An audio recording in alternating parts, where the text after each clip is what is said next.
चले भाई, आज के लेक्चर में हम लोग सर्वे के टैकोमेट्री को समझेंगे। टैकोमेट्री क्या है? तो इसको देखिए, हिंदी में टैकोमीटर कहते हैं, टैकोमेट्री भी बोल देते हैं, इंग्लिश में भी वही नाम है।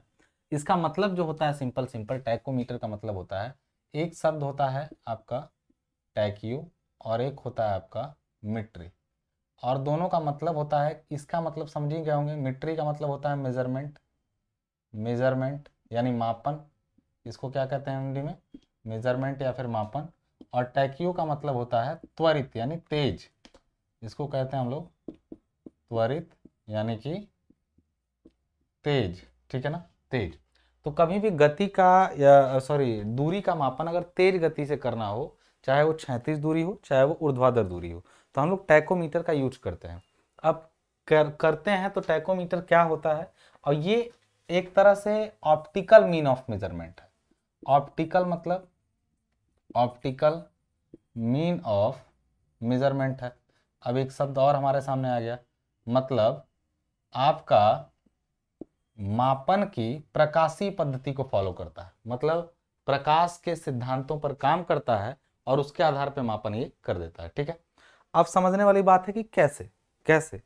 और मान लीजिए हम लोग ऐसा करते हैं, इसमें कुछ बातें और हम लोग करेंगे अभी थोड़ी सी। मान लीजिए कि आप कहीं पर खड़े हैं और टैकोमीटर आपके पास है, ऐसे टैकोमीटर है, और आप यहाँ पे खड़े खड़े, स्टाफ यहाँ पे रखा हुआ है। ठीक है, यहाँ पे खड़े खड़े आप यहाँ से यहाँ तक की दूरी डी कैलकुलेट कर देते हैं। ठीक है, यहाँ से यहाँ तक की दूरी ए, पॉइंट ए पर इस इंस्ट्रूमेंट है बी, तो ए बी के बीच की दूरी आप कैलकुलेट कर देते हैं। कैसे करेंगे we will talk later about it, लेकिन अभी कर रहे हैं। ठीक है, चलिए आपने इसको कर दिया, तो इससे क्या होगा समझिएगा, जरा बात को ध्यान से अच्छे तरीके से समझिएगा। इसमें दूरी आपने मापा, और मान लीजिए कि ये क्षेत्र जो है जिस पर ये रखा गया है वो ऐसे ऐसे दिख जाएगा। ठीक है ना, ये बताइए इस क्षेत्र पर अच्छी दूरी का मापन कौन कर पाता है? चयन कर पाता या टैकोमीटर कर पाता? एक चीज मैं बता दूं, टैकोमीटर जो यहां से यहां तक की दूरी मापता है ना, वो लगभग मापता है। लगभग मतलब होता है अप्रोक्सीमेट, लगभग मतलब क्या होता है? अप्रोक्सीमेट मापता है। लेकिन अगर ऐसे क्षेत्र में चेन भी फैलाया जाए तो वो भी गलत ही दूरी बताएगी, सीधी ने बता के उबड़ खाबड़। तो एक चीज जान लीजिए, अगर प्लेन एरिया है, प्लेन एरिया है, प्लेन एरिया है मान लीजिए, तो के केस में प्लेन एरिया में यानी समतल जो सतह है प्लेन एरिया, उस पर अच्छी मेजरमेंट कौन देगा? चेन देगा, क्योंकि ये तो गलत थोड़ा सा मापता है, इसमें कांस्टेंट का यूज करते हैं, अभी बताएंगे उसको। आप प्लेन एरिया में चेन अच्छी मेजरमेंट देता है। ठीक है, जबकि अंडुलेटेड एरिया में, अंडुलेटेड मतलब, अंडुलेटेड का मतलब होता है उबड़ खाबड़। अंडुलेटेड एरिया जो होता है,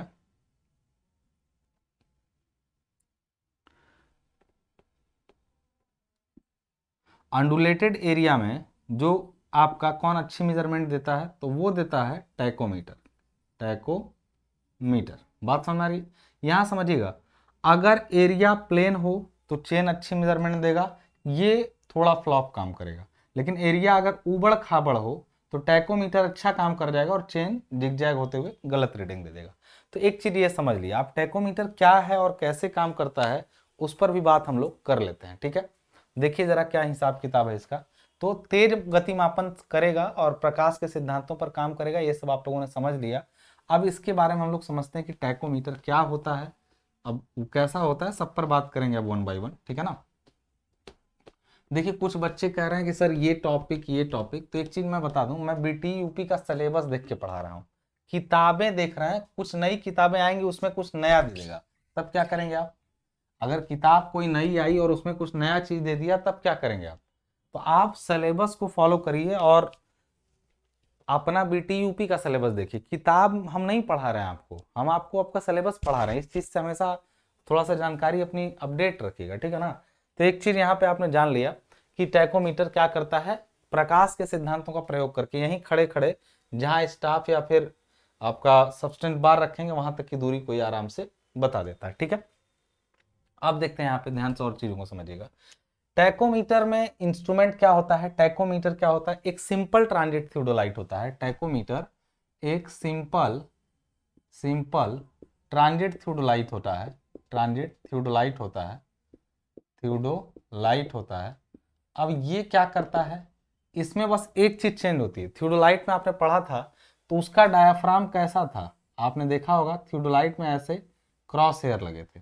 तो ये एक तरह का सिंपल डायाफ्राम है। क्या है? एक सिंपल डायाफ्राम है, ठीक है। जबकि टैकोमीटर में डायाफ्राम में दो एक्स्ट्रा क्रॉस हेयर हॉरिजॉन्टल, मतलब ये डायाफ्राम को हम लोग कहते हैं स्टेडिया डायाफ्राम। ये सिंपल डायाफ्राम है, ये स्टेडिया डायाफ्राम है, ठीक है। और इस डायाफ्राम में खास बात क्या है? Two extra horizontal cross wire या हेयर, दोनों बातें कह लीजिए, कोई दिक्कत नहीं, ठीक है ना। ये हिसाब किताब है किसका? स्टेडिया डायाफ्राम का। ये करता क्या है, इसका सीन क्या होता है, ये क्या करता है, इस पर कैसे काम करता है?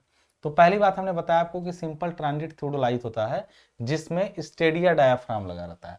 यहाँ पे लिखेंगे simple transit theodolite with Stadia diaphragm. बात समझ में आ रही ना? तो ये एक स्टेडिया डायाफ्राम से बना हुआ आपका सिंपल थियोडोलाइट होता है। अभी कैसे वर्क करेगा? तो ये इस सिद्धांत पर वर्क करता है या इस तरीके से वर्क करता है, यानी जो इसका आपका प्रिंसिपल ऑफ स्टेडिया है आपका, तो वो कैसे, क्या हिसाब किताब है। अच्छा, इसको मैं आपको बता दूं, इसके लिए जो इंस्ट्रूमेंट लगते हैं, तो ये आपका पहला इंस्ट्रूमेंट होता है टैकोमीटर। टैकोमेट्री जो है ना, टैकोमीटर हम लोग नहीं पढ़ रहे हैं, एक्चुअली हम लोग पढ़ रहे हैं टैकोमेट्री। इसको टैकोमीटर तो इंस्ट्रूमेंट का नाम है, हम लोग असल में टैकोमेट्री पढ़ रहे हैं, इसको ठीक कर लेंगे हम लोग। टैकोमेट्री का मतलब होता है कि टैकोमीटर से कैसे काम किया जाएगा। टैकोमेट्री एक थ्योरी है, जबकि टैकोमीटर उसमें प्रयोग होने वाला उपकरण है। तो टैकोमीटर उपकरण है जो एक तरह का, अच्छा टैकोमेट्री में क्या क्या यूज होगा? एक तो टैकोमीटर यूज होगा, तो टैकोमीटर के बारे में हो गई। दूसरी चीज होती है जो, वो होती है स्टेडिया बार। अगर इससे रीडिंग पढ़ेंगे तो कैसे पढ़ेंगे, अभी उस पर बात करेंगे। तो मान लीजिए आप रीडिंग जब पढ़ते हैं, इससे जब रीडिंग आप पढ़ते हैं, तो जैसे यहाँ पे आपने अगर इस टेलीस्कोप को अपने बनाया, आपका टेलीस्कोप जो है वो यहाँ पे है, ठीक है, यहाँ पे। तो डायाफ्राम पे जब आप देखेंगे, यहाँ पे डायाफ्राम पे देखेंगे तो एक लाइन तो यहाँ से ऐसे सीधे निकलती है, जो सीधे जाती है, और डायाफ्राम से दो और लाइनें निकलती हैं जो आगे की तरफ जा करके स्टाफ पर कुल 3 रीडिंग पड़ती हैं। एक तो ये बीच वाली, और नीचे वाले रीडिंग को मान लेते हैं R1 और ऊपर वाले रीडिंग को मान लेते हैं R2। क्योंकि भाई ऊपर नीचे भी दो दो तारे हैं और एक तार तो है नहीं, अब 1 2 3 तारे हैं, तो तीनों तारों से देखेंगे तो R1 R2, ऊपर के बीच वाले रीडिंग को आप नेग्लेक्ट करिए, R1 R2 रीडिंग पढ़ेंगे। तो ये जो यहाँ पर जिस स्टाफ पर रीडिंग पढ़ते हैं, ये एक सिंपल स्टाफ हो सकता है या फिर एक स्टेडिया बार हो सकता है। स्टेडिया बार में जो होता है वो रीडिंग क्या होती है, ज्यादा अच्छी सुविधा होती है रीडिंग लेने की। बात समझ आ रही ना? एक सिंपल रॉड होती है किसकी तरह, ये भी 3 से 5 मीटर तक की फोल्डिंग या फिर किसी टाइप की बार हो सकती है। अब ये छोटी छोटी दूरियां अगर मापनी है आपको, मान लीजिए, तो इसका लिस्ट काउंट जो होता है वो 5 mm का, मतलब फॉर स्मॉलर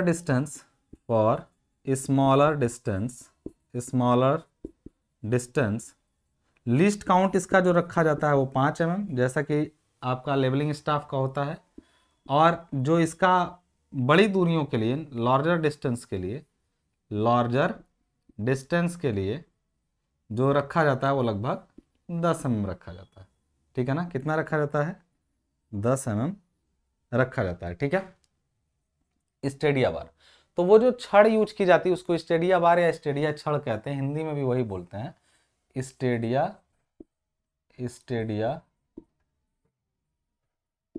छड़। बात समझ में आ रही ना? तो ये हिसाब किताब है किसका? आपके टैकोमीटर का और स्टेडिया बार का। अब इनसे काम कैसे करना है, तो अगर हम लोग समझें कि ये किस प्रिंसिपल पर काम करता है आपका टैकोमीटर, तो देखिए मैंने ये बताया कि इस टाइप से वो काम करता है। अच्छा एक बात बताइए, एक मजेदार बात है कि आप इसको देख रहे हैं, जैसे यहाँ पर देखा आपने तो एक रीडिंग R1 एक रीडिंग R2 मिला, तो यहाँ पर इनके बीच की दूरी क्या है? S है। अच्छा अगर हम पूछें कि ये इंस्ट्रूमेंट की वर्टिकल एक्सिस है, ये इंस्ट्रूमेंट की वर्टिकल एक्सिस है, यहाँ से यहाँ तक की दूरी अगर डी हो तो यही डी हमको निकालना है। जहाँ आप खड़े रहते हैं इंस्ट्रूमेंट का वर्टिकल एक्सिस बिल्कुल स्टेशन पे रहता है। जब भी थियोडोलाइट वगैरह का यूज करते हैं तो इंस्ट्रूमेंट की वर्टिकल एक्सिस जो होती है वो बिल्कुल कहाँ रहती है, हमारा जैसे ये पॉइंट है तो इसके ठीक ऊपर रहती है, ठीक है। तो ये जो लाइन है वहां तक की दूरी निकालनी है। चलिए ये तो टेलीस्कोप का बस ये पार्ट अगर छोड़ दिया, टेलीस्कोप काफी छोटा है, तो यहां तक की दूरी निकालने के लिए बहुत आसान तरीका है सिमिलर ट्रायंगल अप्लाई करना। कैसे अप्लाई करेंगे उस पर अभी हम बात करेंगे, ठीक है ना। ऑप्टिकल सेंटर इसका जो है, इसको मान लेते हैं कि यहाँ पॉइंट O है, यहाँ पर पॉइंट आपका M है, यहाँ पर R2 की जगह हम यहाँ पर मान लेते हैं कि ये पॉइंट P है, ये पॉइंट क्या है Q है, और इनके बीच की दूरी ये क्या है S, ठीक है ना। तो अगर हमें ये दूरी निकालनी है, चलिए हमें ये पूरा ना निकाल के हमको केवल यही स्मॉल d निकालना है, स्मॉल d निकालना है। बात समझ में आ रही ना, स्मॉल d वाली डिस्टेंस निकालनी है, कैपिटल D तो पूरी यहाँ से यहाँ तक होगी, ठीक है। तो इस पॉइंट से, जैसे मान लीजिए आपका इंस्ट्रूमेंट वगैरह सेट होगा तो आप यहां से न लगे, यहां से आसानी से कैसे निकाल सकते हैं, तो इसको अभी समझने के लिए मैंने एक हवा दिया। असल में इसी को कहते हैं प्रिंसिपल ऑफ स्टेडिया। मैं अगर इनको मिटाऊं, मैं इनको अगर यहां से मिटा देता हूं, इनके बारे में कुछ खास नहीं है, नोट्स में लिखा हुआ आपको मिल जाएगा, इनको पूरा नोट्स में लिखा हुआ आपको मिल जाएगा। देखिए क्या है,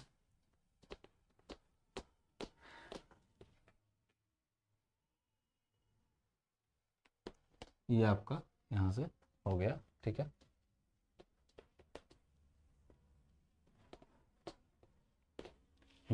ठीक है, अब देखिए यहाँ पे जरा, तो ये आपका है, तो इसको अगर हम लोग पूछें कि प्रिंसिपल ऑफ टैकोमीटर, टैकोमीटर का सिद्धांत क्या है जिस पर वो काम करता है, ठीक है। टैकोमीटर का सिद्धांत क्या है, तो सिद्धांत यही है, किसका सिद्धांत, किसका फॉलो करेगा, अभी देखिएगा, ये सिमिलर ट्रायंगल के सिद्धांत पर काम करता है। अभी उस पर बात करेंगे हम लोग कैसे, लेकिन हाँ करता है, बात करेंगे अभी, ठीक है ना। पहली बात कि हमको अगर यहां से यहां तक की दूरी निकालनी है तो बहुत आसान है। कैसे, अगर हम लोग यहाँ पे ले लें इस टाइप से कि यही दूरी तो आपको निकालनी है, यही दूरी, देखिए ना ये डी दूरी यही है, अब मान लेते हैं कि ये डी है। तो अगर हम लोग यहाँ से, ध्यान समझिएगा, यहाँ पे मैं बड़ा कर देता हूँ, ये डायग्राम शायद आपको थोड़ी तकलीफ दे दे, तो मैं थोड़ा बड़ा ही स्पष्ट बना देता हूँ, ठीक है। क्या है हिसाब किताब, जरा ध्यान दीजिएगा। आपका ये आपका है हिसाब किताब, और यहाँ पे आपका डायाफ्राम है, डायाफ्राम से निकलने वाली लाइन जो है यहाँ जा रही है,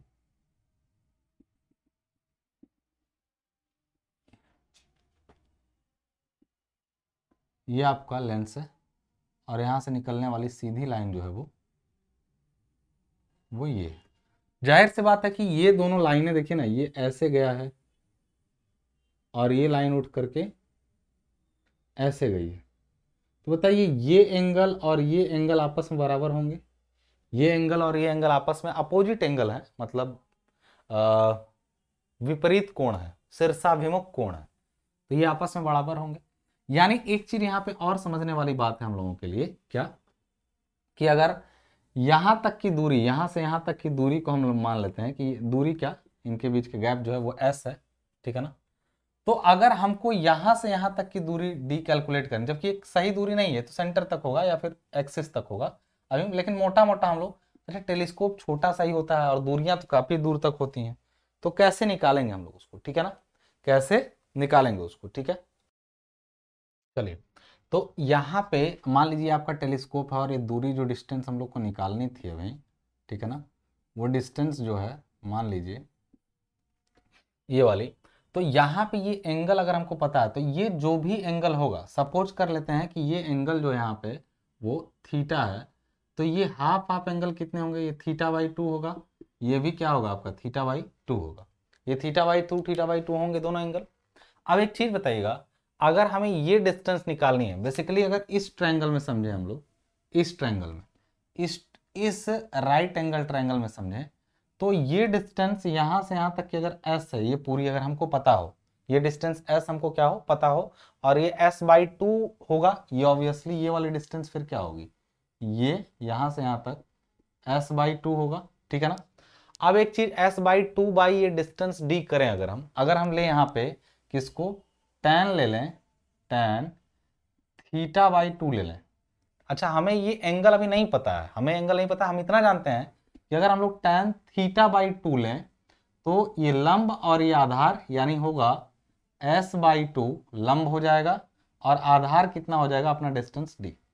यानी अगर डिस्टेंस d को अगर लिखा जाए यहाँ पे डिस्टेंस d कितना होगा d, तो वो होगा d को ऐसे लाए हैं तो ये लिखे हम लोग, क्या ध्यान से समझिएगा, s बाई ये 2 और tan थीटा बाई 2, यही तो हम लोगों ने लिखा है। बात समझ में आ रही ना, ये चीज समझ में आ गई आपको कि ये होगा, ऐसा ऐसा हिसाब है भाई, ठीक है ना।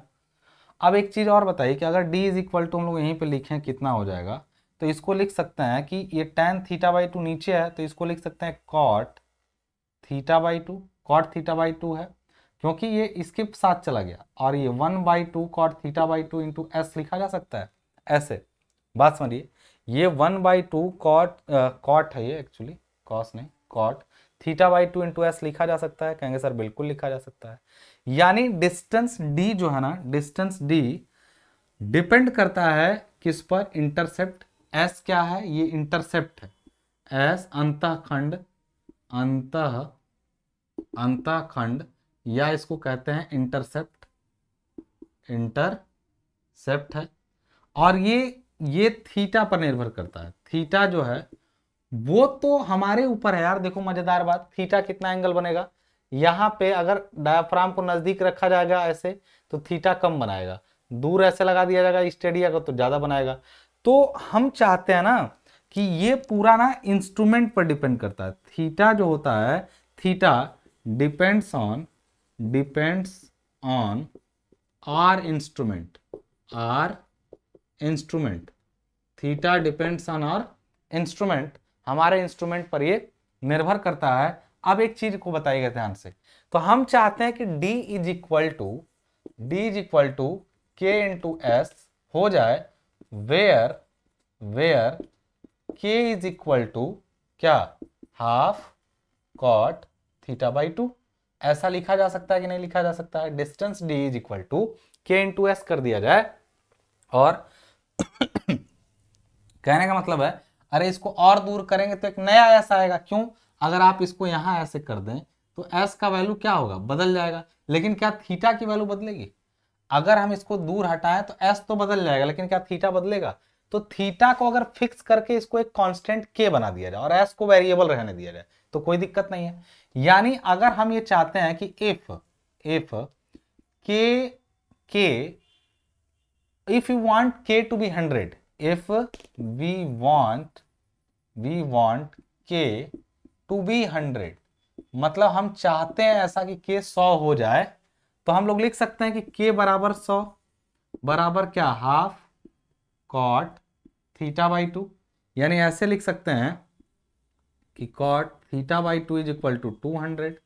अब cot का आपके कैलकुलेटर में आप अब हमें पूछूं कि थीटा की वैल्यू क्या होगी, तो हम ये लिख सकते हैं, इसको अगर उल्टा कर दें इसको तो 1/tan theta by 2 is equal to क्या हो जाएगा बताइए, 1/200 हो जाएगा कि नहीं। इसको 1 किए, अच्छा cot थीटा बाई 2 लिखे हैं तो इसको 1/tan थीटा बाई 2 लिख सकते हैं, तो ये हो जाएगा यहाँ पे क्या 200। इसी को बस सिंपल चेंज किया, cot थीटा बाई 2 को हम लोग 1/tan थीटा बाई 2 लिख सकते हैं। यानी tan थीटा बाई 2 बराबर जो होगा, tan थीटा बाई 2 बराबर अगर लाएं तो 1/200 होगा। ये tan थीटा बाई 2 की वैल्यू है। बात समझ आ रही, इजी है। थीटा बाई 2 बराबर क्या हो जाएगा, tan इनवर्स 1/200, यही तो होगा। तो थीटा बाई 2 की वैल्यू जो आएगी यहां से, इसको अगर कैलकुलेटर में आप सॉल्व करें tan इनवर्स के लिए, तो कैलकुलेटर कहाँ गया भाई, चलिए देखा जाए। हम लोग यहाँ पे सॉल्व कर रहे हैं तो लिख रहे हैं tan, देखिए tan दबाएंगे तो tan इनवर्स उसके ऊपर, शिफ्ट दबा के tan दबाइएगा, अब ब्रैकेट में लिखिएगा 1/200 ब्रैकेट में रखिएगा इसको, तो आया आपका कुछ आएगा, तो फिर आप डिग्री वाला निशान दबाएंगे तो आएगा 17 डिग्री 0 डिग्री 17 मिनट और 11.32 सेकंड। यानी अगर थीटा पूछें तो 2 से गुणा कर दीजिए, यानी असल में 0 डिग्री 34 मिनट और 22 सेकंड। कई जगह किताबों में और नोट्स में, आपकी यहाँ तक की किताब में डिप्लोमा की किताब में तब लिखा है इसको 34 डिग्री 22 मिनट, गलत है, बल्कि होता है 34 मिनट और 22 सेकंड। 34 डिग्री 22 मिनट आपको अपनी किताबों में भी देखा हुआ मिल जाएगा, होता है 34 मिनट 22 सेकंड, इसको याद रखिएगा। समझ में आ रही बात? तो क्यों, अगर हम लोग इस एंगल को थीटा को, अगर इस थीटा को हम लोग, जो थीटा है, अगर उस थीटा को 34 मिनट 22 सेकंड रखेंगे तो जो ये कांस्टेंट के है वो अपने आप कितना हो जाएगा, 100। हमने एक सिद्धांत को फॉलो किया, हमने जानबूझ के ऐसा डायाफ्राम बनाया जिसका जो ऑप्टिकल लेंस पर जो कोण बनता है वो कोण कितना बने, 34 मिनट 22 सेकंड का, वो सेट करके बना दिया हमने। इससे फायदा क्या हुआ, इससे ये हुआ कि हमारा जो k है वो 100 हो गया। तो अब हमको d इज इक्वल टू, बहुत आसान रहेगा लिखना है यहाँ पे, d इज इक्वल टू, हम यहाँ जब लिखेंगे तो d इज इक्वल टू सीधे लिखेंगे 100 इंटू एस। यानी अगर इंटरसेप्ट पर 1 मीटर की डिस्टेंस है तो यानी हम यहाँ से 100 मीटर दूरी पर खड़े हैं। अगर ये 1.5 मीटर है तो हम 150 मीटर दूरी पर खड़े हैं। क्यों? क्योंकि यहाँ पे 1.5 इंटू 100, बस 100 से मल्टीप्लाई करना है। ये 100 आसानी से नहीं हुआ, हमें ऐसा इंस्ट्रूमेंट बनाना पड़ा जिसमें ये सेटिंग करनी पड़ी, तब ये ऐसा हुआ। ये बात समझ में आ रही है सबको कि तब ये ऐसा हुआ जब हमें ऐसा करना पड़ा। क्लियर है बात पूरी तरीके से? तो चलिए भाई, ये सिद्धांत पर, अच्छा अभी तो हमने ये मोटा मोटा आइडिया लगाया कि कैसे हम प्रिंसिपल का यूज करके आसानी से एक इंस्ट्रूमेंट के जगह पर खड़े खड़े हम स्टाफ को देख करके केवल रीडिंग, यानी हमको केवल एस बता दो, जितना दूर जाएगा उतना एस बढ़ेगा, तो 100 में गुणा करोगे तो दूरी भी क्या होगी, बढ़ेगी। तो देखिए ना कि कैसे ऑप्टिकल मीन का यूज करके इस इंस्ट्रूमेंट से हम लोग दूरियां माप रहे हैं। अभी दूरियां केवल यही ऑप्टिकल से बनी, असल में होनी तो इस सेंटर से चाहिए थी। तो अभी हम लोग उस सिद्धांत पर बात करेंगे कि एक्चुअल फॉर्मूला क्या होगा। कुछ कांस्टेंट आएगा यहां से यहां तक का सी, उस पर बात करेंगे हम लोग कि यहां पे यहां तक कांस्टेंट आएगा, उस कांस्टेंट को ऐड करेंगे। तो एक्चुअल फार्मूला जो होता है वो d इज इक्वल टू के एस प्लस सी होता है। वो c कांस्टेंट भी 0 हो जाता है, उसका भी तरीका है। जब एनालिटिक लेंस लगता है तो वो c कांस्टेंट भी क्या होता है, पूरी तरह से 0 हो जाता है। बात समझ में आ रही है? तो चलिए इसको मिटाते हैं और समझते हैं कुछ नई चीजें हम लोग इसमें। तो मान लीजिए ये आपको थोड़ा समझ में आ गया, नोट्स में आपको मिल जाएगा, ठीक है। किताबों में मैंने बार बार कहा कि 34 डिग्री 22 मिनट दिया है, तो उसको थोड़ा ठीक कर लीजिएगा किताब में, ठीक है। हिंदी वाली किताबों में गलत है, इंग्लिश वालों में जनरली आपको ठीक मिल जाएगा ये, ठीक है। अब देखिए, आपने इस सिद्धांत को समझा, अब देखिए क्या होता है कहानी पूरा।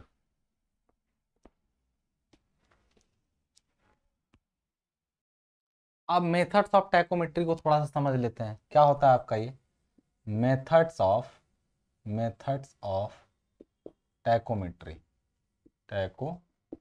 ठीक है। मेथड्स ऑफ टैकोमेट्री को समझ लेते हैं। अब मेथड्स ऑफ टैकोमेट्री क्या है इसको समझिएगा जरा। दो मेथड्स होते हैं टैकोमीटर के, एक होता है फिक्स्ड हेयर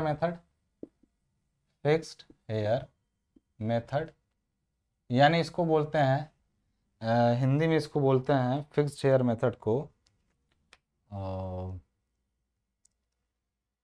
स्थिर तार विधि बोलेंगे, और क्या, स्थिर तार विधि, फिक्स्ड हेयर मेथड। और दूसरा होता है आपका, हिंदी थोड़ा याद नहीं आ रहा है, एकदम क्लियर हिंदी आप किताब में देखेंगे मिल जाएगा। एक होता है मूवेबल हेयर मेथड, ठीक है। इसको चल तार विधि बोलेंगे, ठीक है। इसमें क्या होता है, आपने देखा कि जब भी हम लोग का टेलीस्कोप ऐसे था, इस टाइप से टेलीस्कोप हमारा ऐसे था, यहाँ पे लगा हुआ था, तो ये डायाफ्राम पे फिक्स रहता था, ऐसे जाता था, ऐसे यहाँ पे रीडिंग पढ़ा S1, तो यहाँ तक की दूरी निकाल दिया, कितना, D, ठीक है।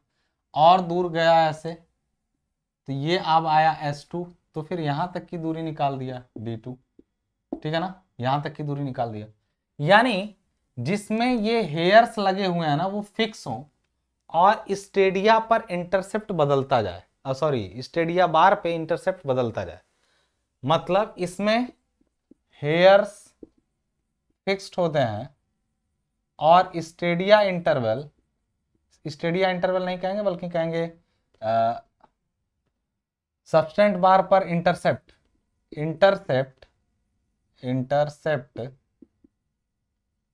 चेंजेस, मतलब इंटरसेप्ट चेंज होते रहते हैं according to according to distance. Distance बढ़ने के साथ या घटने के साथ इंटरसेप्ट मतलब अंतः खंडों में बदलाव होता रहता है। लेकिन मूवेबल हेयर मेथड में ये किया जाता है कि एक रॉड है जिस पर फिक्स कर दिया जाता है 2 पॉइंट ए और बी। आपका टेलीस्कोप यहां लगा है, अगर नजदीक है तो ये ऐसे जाएंगे, इनको पढ़ेंगे, ठीक है। अगर टेलीस्कोप को आपने दूर कर दिया, यानी टेलीस्कोप दूर नहीं जाता है, वो रॉड ही दूर आती है, रॉड दूर हटी, तो फिर इनको पढ़ने के लिए यहां से अगर ये ऐसे लाइन जा रही है, ऐसे लाइन जा रही है, ध्यान समझिएगा, ऐसे, तो यहां से निकलेगी तो ये कैसे जाएगा, ऐसे जाएगा, छोटा बनेगा यहाँ पे। मतलब अभी तारों के बीच की दूरी अधिक थी, अब ये तारों के बीच की दूरी क्या हुई, घट गई। जैसे जैसे दूरी बढ़ेगी तो ये फिक्स कर, मतलब इंटरसेप्ट एस जो होता है वो फिक्स हो जाता है, और बल्कि इन तारों को ही एडजस्ट कर दिया जाता है, जिससे ये एंगल बदलता है और कांस्टेंट क्या होते हैं, बदलते रहते हैं। तो मूवेबल हेयर मेथड में ना, hairs are cross hairs are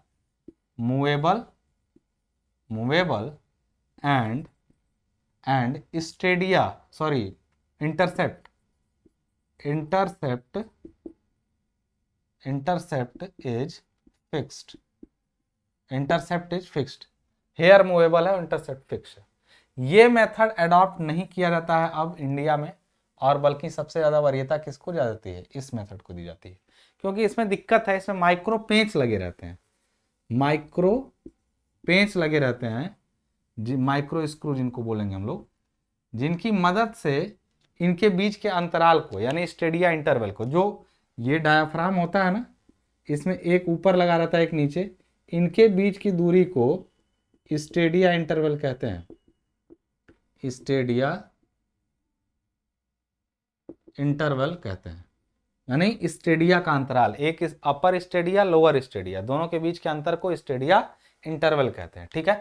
तो ये कैसे हुआ, स्टेडिया इंटरवल वाला को कैसे घटाएंगे, माइक्रो पेंच की मदद से इनको ऊपर नीचे कर सकते हैं, इंटरसेप्ट। ये दो अलग अलग सिद्धांत है मेथड है टैकोमेट्री के, जिसमें हम लोग किस मेथड को फॉलो करते हैं, फिक्स्ड हेयर मेथड को, ठीक है। तो ये मेथड्स हो गए। अब हम लोग एक्चुअल डिस्टेंस मेजरमेंट को समझेंगे कि कैसे टैकोमीटर का यूज करके डिस्टेंस मेजरमेंट किया जाता है, ठीक है। आइए देखते हैं। चलिए, अब देखिए मैंने एक डायग्राम आपके सामने बनाया है, इसलिए थोड़ा सा मैंने इसको हटा दिया था। अब देखिए ध्यान से, टैकोमीटर द्वारा दूरी ज्ञात करने का क्या हिसाब है, डिटरमाइनिंग डिस्टेंस यूजिंग टैकोमीटर, इसको इंग्लिश में बोलेंगे। अब मान लीजिए ये आपका स्टाफ है, ये एक स्टाफ है, आपका स्टाफ है, ठीक है, ये पूरा स्टाफ है, ये हमारा टेलीस्कोप है, यहाँ से हम इसको देख रहे हैं, हमारा यहाँ डायफ्राम है। समझने वाली बात है, ये हमारा ऑब्जेक्ट लेंस है, ऑब्जेक्ट लेंस है, ठीक है। और ऑब्जेक्ट लेंस से स्टाफ तक की दूरी, स्टाफ माने कोई वस्तु ही होगी ना, ऑब्जेक्ट हुआ, तो प्रकाश के नियमों के अनुसार ऑब्जेक्ट की डिस्टेंस को हमने f1 से दिखाया है। कोई मिरर से या लेंस से कोई चीज देखते हैं तो ऑब्जेक्ट की डिस्टेंस को f1 से दिखा रहे हैं, और जो वहां पे उसकी इमेज बन रही है वो f2 पे, डायाफ्राम पे इमेज बनती है।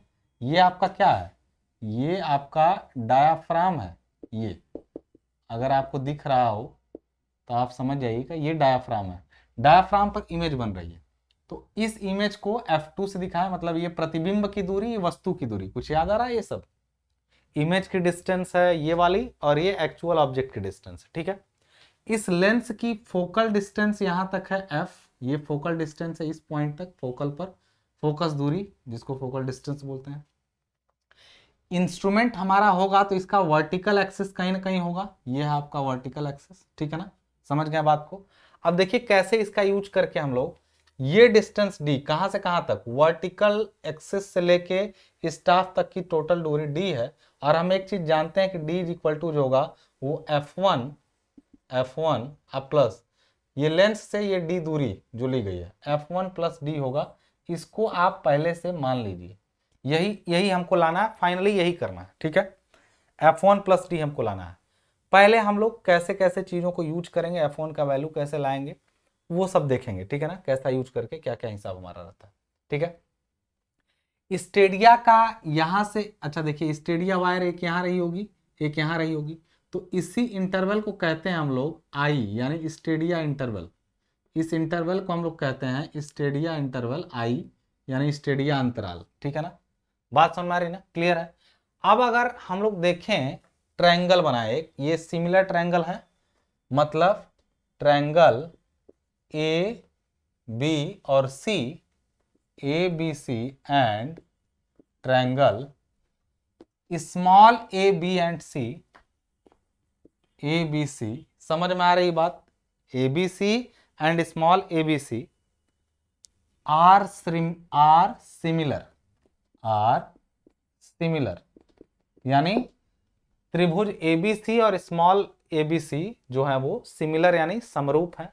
तो हम लोग ऐसा कह सकते हैं कि ए बी यहाँ का साइड है, इसका साइड क्या है? स्मॉल ए बी, यही तो है। तो हम लोग कह सकते हैं capital A B by small A B बराबर होगा, ये दूरी कितनी है यहाँ से यहाँ तक की दूरी कितनी है, ये वाली डिस्टेंस कितनी है? अरे ये बड़ा इसका साइड लिए दो ट्रायंगल नहीं बन रहे हैं, तो स्मॉल ए बी, तो ये छोटा वाला ओ सी और ओ वन सी नहीं बनेगा, तो ओ सी अपॉन ओ वन सी, नहीं समझे बात? ओ सी अपॉन ओ वन सी, यानी ये भी कह सकते हैं कि ओ सी जो है वही तो F1 है, यानी लिख सकते हैं F1 बाई, ये क्या है O1C, ये क्या है F2 है, F2 लिख सकते हैं। यानी सिंपली हम ऐसा कर सकते हैं, ए बी, अच्छा ए बी क्या है? A B upon A B क्या है? तो ए बी है S और स्मॉल ए बी है I, तो यानी लिख सकते हैं basically S by I is equal to F1 by F2, ऐसा लिख सकते हैं हम लोग। एक हमारे पास ये रिलेशन आया, ठीक है ना, इसको यहीं पर पुट करते हैं, ऐसे छोड़ देते हैं, चुपचाप यूं कह लीजिए, छोड़ देते हैं इसको। अब लेंस फार्मूला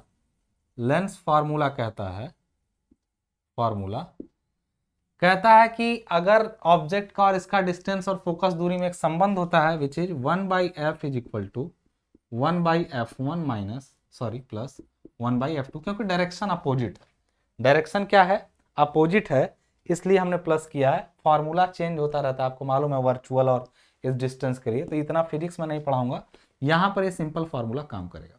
मैं आपको बता दूं कि अगर आप डेरिवेशन नहीं भी करते हैं तो इतना दिक्कत नहीं है, मैं पढ़ा इसलिए रहा हूं कि आपने भाई पढ़ना है, इसलिए। अब यहां से हम लोग दोनों में मल्टीप्लाइंग बाई F1 मल्टीप्लाई कर दिया, multiplying by F1 both side, दोनों साइड में F1 से गुणा कर दिया, तो ऊपर क्या बचा है? F1 बाई F, उधर F1 बाई F1 यानी 1 प्लस F1 बाई F2, यही तो बचा। अब यहां से अगर निकालें कि F1 बाई F2 क्या होगा, ये तो होगा F1 बाई F माइनस 1, ये चीज को याद रखिए आप। यहां F1 बाई F2 की वैल्यू है ये, ठीक है ना, ये आपने देखा कि F1 बाई F बराबर है F1 बाई F2 बराबर है F1 बाई F माइनस 1, यानी हम लोग को, अच्छा एक चीज तो मालूम है कि फाइनली ये इसी को निकालना है हमको, D is equal to F1 plus D होता है, ये हमको डायग्राम में दिख रहा है कि D is equal to F1 plus D होगा, मैं इसको कहीं और लिख रहा हूँ, D इज इक्वल टू, साफ समझ में आ रहा है यहाँ से, F1 प्लस डी होगा, यानी D is equal to F1 अब प्लस D, ये तो हमको दिख ही रहा है, ठीक है ना। चलिए अभी उस पर बात करेंगे धीरे धीरे, ठीक है। तो यहाँ पर हमने एक यूज किया हिसाब किताब, तो हम लोग क्या कर रहे हैं, बदल रहे हैं किसको? F1 बाई F2 की ये वैल्यू हम लोग इस फॉर्मूले में रखेंगे, पुटिंग वैल्यू ऑफ, हिंदी में भी लिख सकते हैं यार, F1 बटा F2 का मान समीकरण 1 में रखने पर, putting value of F1 by F2 into equation 1, ठीक है ना, इक्वेशन 1 में रखना है। यानी अब लिख सकते हैं कि S by I is equal to F1 by F2 का value F1 by F minus, यही तो हो गया इसका value, F1 by F minus 1, ऐसा हो जाएगा, ठीक है। अब देखिए हिसाब किताब क्या बता रहा है हम लोग का, यहां से F1 को समहाउ अगर हम लोग निकालना चाहें, क्योंकि इसमें बाकी सारे फिक्स्ड हैं जो इंस्ट्रूमेंट की वैल्यू, फोकस दूरी एस आई सब, ये सब इंस्ट्रूमेंट का पैरामीटर है, लेकिन F1 ऑब्जेक्ट की डिस्टेंस है, तो हम उसको अलग करना चाहते हैं। हम लिख सकते हैं कि F1 बराबर, तो क्या होगा, सबसे पहले तो S बाई आई है, तो ये +1 होगा, इनटू क्या हो जाएगा, F हो जाएगा, यही तो हो जाएगा, देख लीजिए आप फटाफट से सारा। यानी F1 इज इक्वल टू, हम ये भी लिख सकते हैं, देखिए ना, F1 को वहीं रहने दिया, तो पहले यहाँ +1 किया, ठीक है, अब वहां से F को गुणा कर दिया, यानी ये भी लिख सकते हैं कि F by I into S S plus F, यही तो इसकी वैल्यू होगी। नहीं करना है तो ऐसे भी रख सकते हैं, आप यही करेंगे। आप एफ का दोनों मल्टीप्लाई किए, F by I into S हुआ, इधर वाले में गुणा करके इधर एफ, ये F1 की वैल्यू है, ठीक है ना। F1 की अब हम we know that, we know what, we know D is equal to F1 plus D, यानी capital D is equal to F1 की वैल्यू रखते हैं उसमें ले जाके, यानी रख देते हैं इसमें F1 is equal to F by I into S, F by I into S, ये पूरा रख दिया हमने, और प्लस एफ प्लस वो डी तो है ही है, यानी ये लिख सकते हैं कि D is equal to F by I into S plus F plus D. अगर हम लोग देखे थे, हम लोग ऐसा देखा था कि actually D is equal to था, D is equal to comparing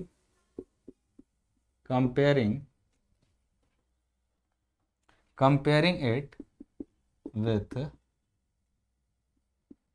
D is equal to KS plus C, ये हमने ऊपर देखा था फॉर्मूला। तो K इज इक्वल टू, यानी ये है मल्टीप्लाइंग कांस्टेंट। अच्छा देखिए, ये तो हमने पूरा सेंटर तक लिया, उसमें केवल KS लिया था क्योंकि हमने C बोला था कि ये होता है, जो छोटा सा बचा, हमने तो यहाँ पूरा ले लिया। तो K मल्टीप्लाइंग कांस्टेंट, इसकी वैल्यू कितनी हो जा रही है, एफ बाई आई, कहीं ना कहीं कंपेयर करिए, KS प्लस C का काम ये पूरा कर रहा है।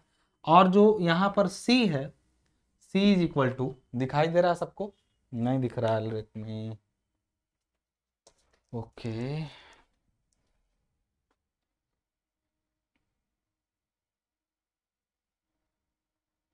ठीक है, दिख रहा होगा। तो यहां से आपको दिख गया क्या कि C is equal to additive constant, additive मतलब संयोज्य, मल्टीप्लाइंग कांस्टेंट मतलब गुणक स्थिरांक, एडिटिव कांस्टेंट मतलब हो गया संयोज्य स्थिरांक, और इसका वैल्यू है एफ प्लस डी। बात समझ आ रही? ये क्वेश्चन बार बार पूछता है। सामान्य स्थितियों में एफ बाई आई की वैल्यू 100 होती है और एफ प्लस डी का वैल्यू 0 होता है। अगर यहां पर लिख देंगे, हम लोग लिखेंगे इन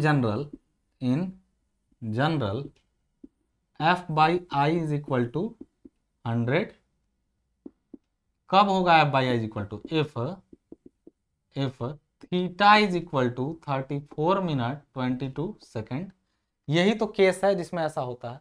और दूसरा F plus D is equal to 0, कब होगा ऐसा, यूजिंग एनालिटिक लेंस का यूज कर दिया जाए तो ये क्या हो जाएगा, पूरी तरह से एफ प्लस डी का वैल्यू 0 हो जाता है। अब एनालिटिक लेंस से कैसे 0 हो जाता है, वो हमारी कहानी नहीं, वो हमारे सिलेबस की बात नहीं है, ठीक है ना। एनालिटिक लेंस एक एक्स्ट्रा लेंस होता है जो एक्सटर्नल टेलीस्कोप के साथ लगा होता है। जेई वाले में थोड़ा उसके बारे में ज़्यादा बताएंगे, बट यहाँ पे जरूरत नहीं है।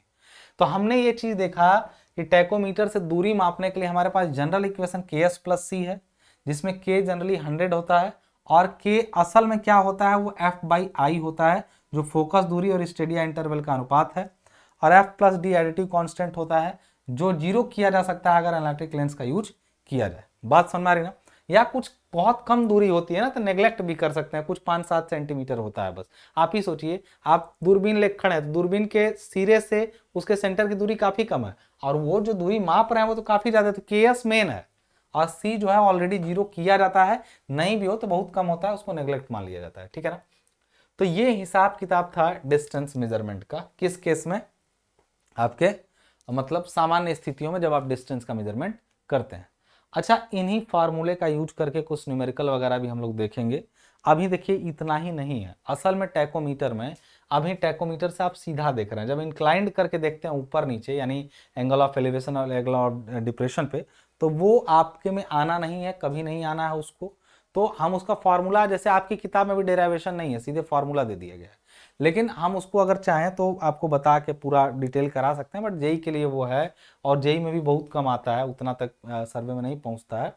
तो सिंपल सी चीज़ें, इससे ज़्यादा आपके एग्जाम में चांस नहीं आने का, लेकिन मैं कुछ न्यूमेरिकल्स कराऊंगा, फार्मूले के साथ में जो आपके लिए हेल्पफुल होंगे, ठीक है ना। तो अब अगले वीडियो में हम लोग न्यूमेरिकल वगैरह जो भी अपना देखना होगा देखेंगे। मुझे दीजिए इजाजत तब तक के लिए। और आप करो कंटिन्यू करूंगा, लेकिन अगर इसके न्यूमेरिकल होंगे तो अपने आप इसमें मैं ऐड कर दूंगा, आपको समझ में आ जाएगा। मुझे दीजिए इजाजत, धन्यवाद।